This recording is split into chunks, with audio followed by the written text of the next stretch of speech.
leitura e a escrita são práticas fundamentais para que possamos nos comunicar, manifestar nossas ideias, alimentar nossos sonhos, pensar o mundo. Por essas e por outras razões, é fundamental qualificar o trabalho das escolas, através de projetos como o LEI, Leitura e Escrita na Educação Infantil, com foco na formação continuada dos professores. Essa iniciativa é uma parceria da universidade com o governo federal, no âmbito do Compromisso Nacional Criança Alfabetizada, que busca garantir a alfabetização de todas as crianças do país até o final do segundo ano do ensino fundamental.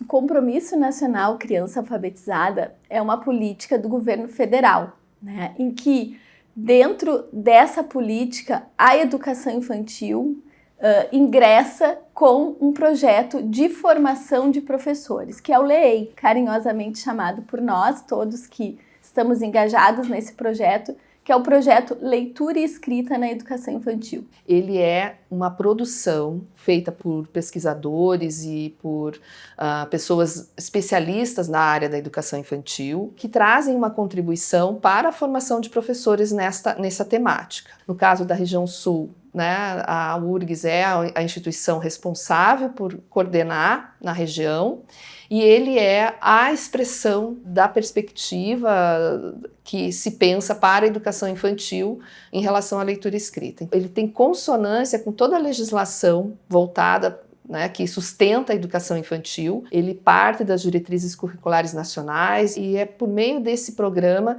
que a gente pretende fortalecer a compreensão dos professores sobre aquilo que as diretrizes orientam. Ele surge com esse objetivo principal de compreender como que acontece a prática da leitura e escrita na educação infantil. O que é a especificidade da educação infantil no que tange às práticas de leitura e escrita.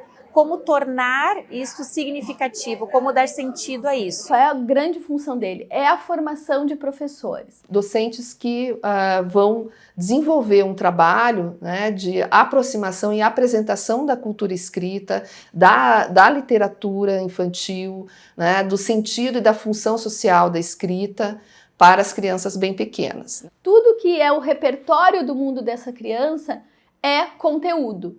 Então, a linguagem, oral, escrita, a literatura é um conteúdo fundamental que a escola de educação infantil vai ofertar. O LEI, ele vem nessa perspectiva, com esse objetivo deste grupo de professores que estão envolvidos compreenderem quais são as práticas de leitura e escrita que perpassam esse espaço de educação infantil e como tornar isso significativo para as crianças, como fazer isso ter sentido para as crianças na educação infantil, de modo que na educação infantil elas consigam formar as bases necessárias para que no primeiro ano, a partir do primeiro ano do ensino fundamental, elas possam viver o processo de alfabetização de uma forma madura, da forma como ele precisa e pode ser vivido. Este programa, ele prevê diferentes ações. A primeira ação, então, é a formação das formadoras estaduais, onde elas estudam diferentes percursos, recebem essa formação e, posteriormente, elas ministram essa formação, desses percursos recebidos, para as formadoras municipais, que são as formadoras municipais que irão atuar posteriormente com as docentes das redes públicas da educação infantil, que vão participar como cursistas do programa do LEI no Rio Grande do Sul. Um fluxo em cascata, em que a URGS está lá no topo, na coordenação regional. Então é nossa responsabilidade, coordenar, esses 3 estados e implementar o LEI em cada estado. No Paraná nós temos 416 formadores municipais, em Santa Catarina 240 formadores municipais e no Rio Grande do Sul 371. Para formar os formadores municipais nós temos os formadores estaduais, 13 no Paraná, 13 no Rio Grande do Sul e 10 em Santa Catarina. Nós coordenamos a região sul através da parceria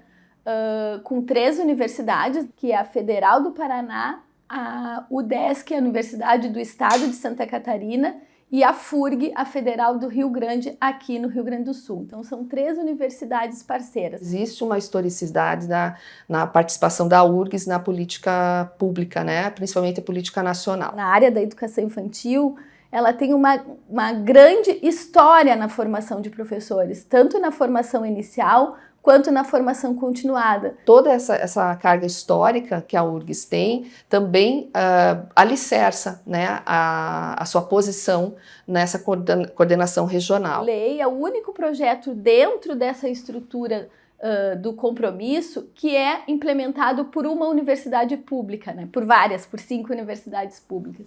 Então é importante dizer assim que o Ministério da Educação ele está acreditando, né, na qualidade da formação dos professores implementada pelas universidades. Nós temos uma coleção que foi organizada pela UFMG, que é um documento, é uma série de cadernos que eles orientam, então, eles fazem uma discussão muito aprofundada sobre a leitura e a escrita na educação infantil.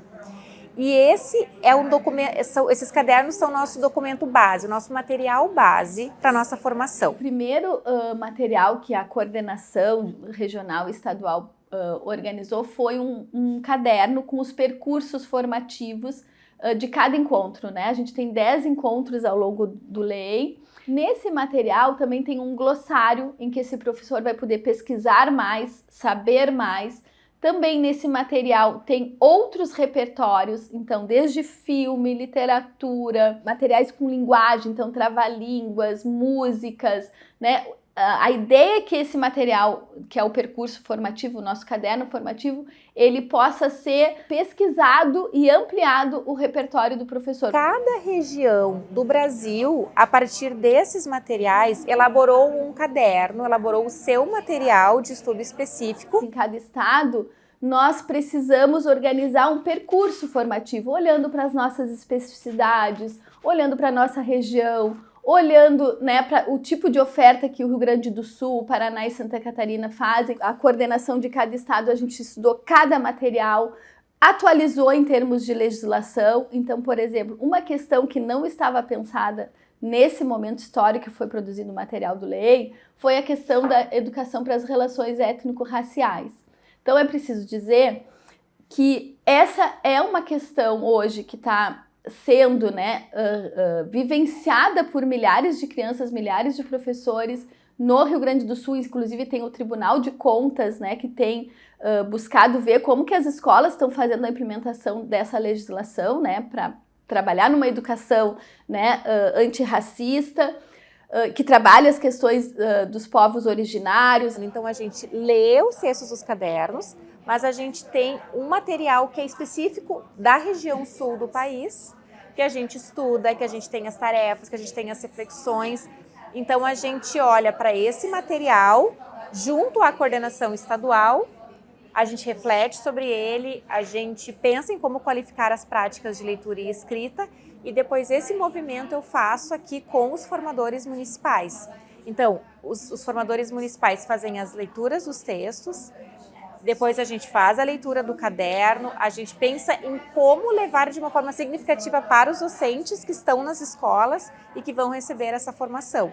E aí depois, então, lá eles fazem essa discussão desse mesmo material. Hoje estão conosco eu, né, a professora Caroline, como coordenadora desse projeto no Rio Grande do Sul, e que também somos responsáveis pela formação das formadoras estaduais. A temática de hoje que está sendo trabalhada aqui na URGS, ela faz referência ao percurso 4, que é intitulado A Leitura e a Escrita como prática social. Então, elas têm como base para o estudo desse percurso a coleção Leitura e Escrita na Educação Infantil e também um caderno formativo. Cada percurso ele tem uma dinâmica própria. Então, no percurso de hoje, elas estão discutindo essas temáticas a partir de diferentes estratégias, diferentes dinâmicas. Nosso principal objetivo com essa formação é proporcionar para as formadoras a vivência, questões metodológicas, digamos assim, em que elas realizam situações atividades, experiências envolvendo a leitura e a escrita nos diferentes âmbitos que elas acontecem na nossa sociedade. Então, uma das atividades que elas realizaram, por exemplo, foi a atividade de trazer elementos das regiões onde elas residem. E elas utilizaram, então, a escrita para poder apresentar para as colegas esses alimentos que elas trouxeram para o café coletivo, no intuito de demonstrar, né, que a escrita ela está presente em diferentes ações do nosso cotidiano. E é importante que na formação dos professores a gente possibilite a ampliação de repertório.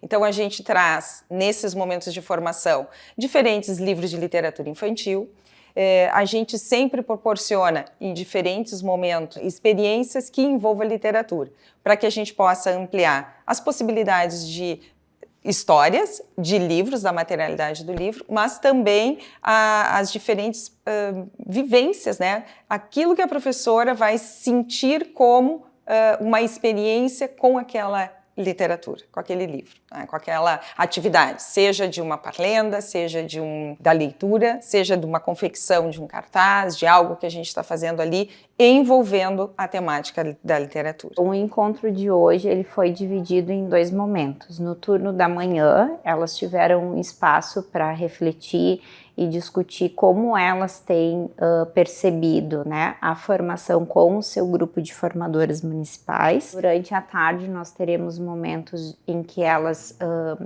escutarão algumas histórias, né, então a professora Gabriela vai contar uma história para elas, depois a partir da história do Tangram, elas vão em pequenos grupos poderem construir, né, a partir das peças do Tangram, diferentes histórias, no sentido de discutir, né, a importância das crianças contarem, registrarem, terem acesso também à literatura infantil, por meio de diferentes recursos, e irão também elaborar o roteiro que elas utilizarão depois com as formadoras municipais, para que as formadoras municipais possam ministrar essa formação com as docentes.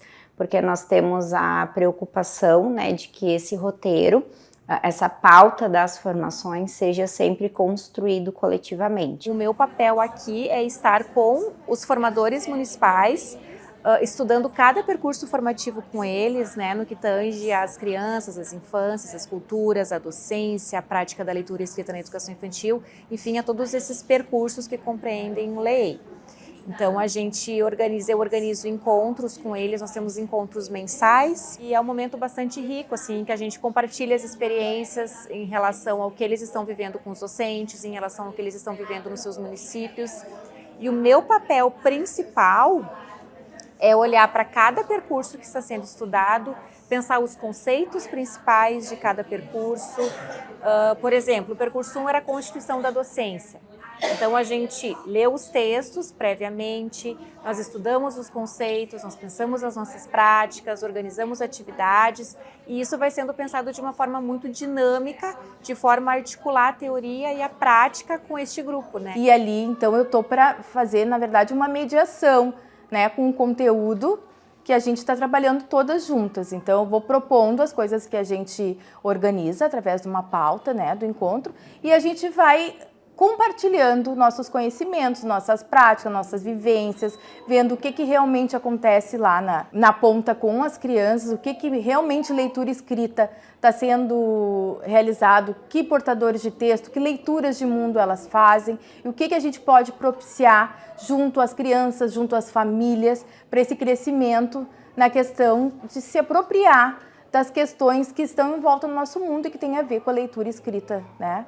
Não só na educação infantil. Mas outra questão é a questão de trabalhar a partir dos interesses das crianças, como o projeto da minha aluna Fábia, que trabalha a questão dos cogumelos e que tem toda a questão da leitura escrita ali, que a professora e que as monitoras são as escribas, né, que trazem os textos que servem de apoio para as crianças aprenderem sobre isso. E as crianças vão lendo a sua maneira, né? É assim, elas vão lendo o mundo, vão lendo o que tem à sua volta, a forma de escrita e de leitura delas. As crianças descobriram cogumelos escondidos, daí depois foram vendo que tinha outros espalhados pelo pátio e assim começou a caça. Então, assim, partindo dali, né, assim, esse interesse das crianças. A gente buscou livros, a gente buscou literaturas que traziam sobre os cogumelos e surgiu o projeto que é a Vida Secreta dos Cogumelos. Nesse projeto também, até para ampliar, tinha o que a gente anotou o que eles traziam, né, de curiosidades, o que eles se alimentam, onde é que eles nascem, se eles vivem na água. Então, todas essas questões as crianças falavam, a gente apontava, a gente fez uma lista com todas essas curiosidades e depois a gente foi buscar. Então, a gente também trouxe o Google, o YouTube para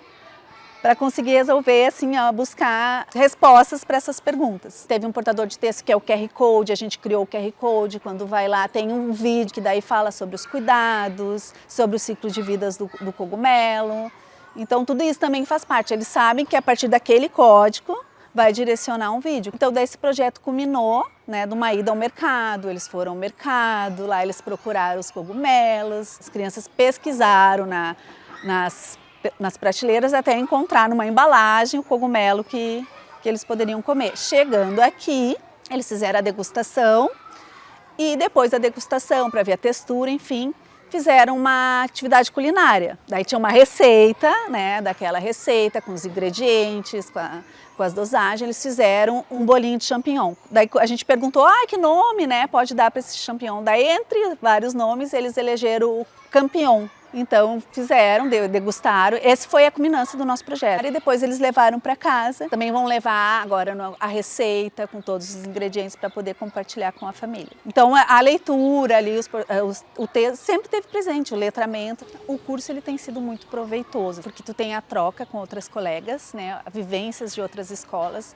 Eu acho que isso só tem a agregar, né, com conhecimentos, outras vivências que a gente pode trazer, compartilhar o nosso cotidiano, cada um com a sua escola, com seus saberes, né, porque a gente já traz uma bagagem, né, então a gente tem trocado bastante informações assim no grupo. A discussão inicia lá na década de 80, se alfabetiza ou não se alfabetiza na pré-escola? Essa é uma discussão dada. Nas diretrizes, nós discutimos o que era prioridade da educação infantil. Então, alfabetizar não é um objetivo da educação infantil. Não é. Mesmo não sendo objetivo da educação infantil ou responsabilidade da educação infantil alfabetizar as crianças de uma forma sistemática, é responsabilidade da educação infantil promover o desejo de ler, promover uma relação prazerosa com a leitura e com a escrita, para que isso se torne desejável pela criança. Se a pessoa nasce numa família, num contexto que há uma precariedade de leitura, de escrita, de artefatos, de livro, que a criança, por uma questão econômica, não tem possibilidade de ir a cinema, de ir a teatro, de frequentar livraria, né, e ter um acesso mais, digamos assim, sistematizado e cotidiano com a leitura e escrita, a educação infantil acaba sendo uma das grandes instâncias promotora dessa relação com a cultura letrada. Acho que é muito importante essa formação e deveria ser dada toda a atenção, quanto é importante mesmo para aquele professor que já tem uma boa formação, que ele possa repensar suas práticas, que ele possa refletir. Às vezes a gente só para refletir quando a gente está ali, né, sendo provocado por um curso como esse, né, que tem essa provocação. O que mais eu posso fazer que seja significativo para a criança que eu estou trabalhando, né? E principalmente na questão das brincadeiras, né, das interações e a literatura, que eu acredito que é um grande viés, né, para o trabalho com as crianças na educação infantil. Ela vai perpassar todo o trabalho, mesmo que seja um trabalho como um projeto científico, a literatura, ela atravessa toda essa parte. Essa formação ela é crucial para garantirmos a formação de sujeitos críticos, né? De que as crianças possam ter contato com uma diversidade de conhecimentos, de repertórios culturais. Para isso, elas precisam ter professores formados com qualidade, né? Então, ele é crucial no sentido da gente ter uma educação básica cada vez mais qualificada, e a gente sabe que nos últimos anos pouco se fez em relação à formação de professores como política nacional. Então, o LEI é a única política nacional hoje que atinge a todos os professores. Então, é sim oportunidade para a gente pautar, para a gente qualificar a prática educativa, né? E talvez, assim, o que eu acho que a gente pode realizar, né, como uma contribuição para essa formação é essa aproximação com a universidade, né, que hoje o LEI é essa possibilidade, né, dos professores terem contato com professores da universidade que formam os professores na sua formação inicial e que seguem fazendo suas pesquisas, né, e continuam contribuindo na formação continuada, trazendo, né, todo esse conhecimento mais próximo dos professores quando eles estão lá já atuando em serviço.